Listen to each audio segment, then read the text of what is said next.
السلام علیکم ورحمۃ اللہ وبرکاتہ۔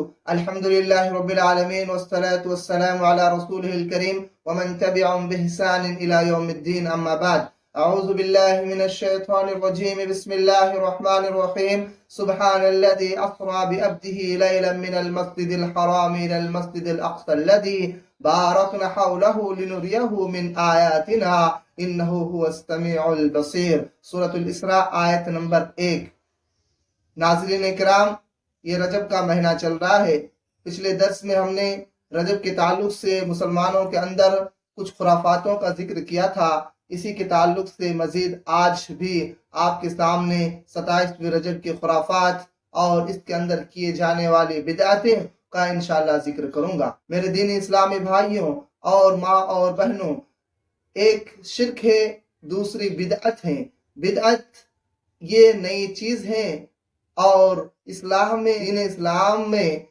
دین اسلام میں ثواب کی امید سے کوئی چیز کو ایجاد کر لینا، اسے بدعت کہتے ہیں۔ مثال کے طور پر اللہ رب العالمین نے 5 وقت کی نماز فرض کی ہوں، ثواب کے نام سے 6 وقت کی نماز اپنے اوپر فرض کر لیں۔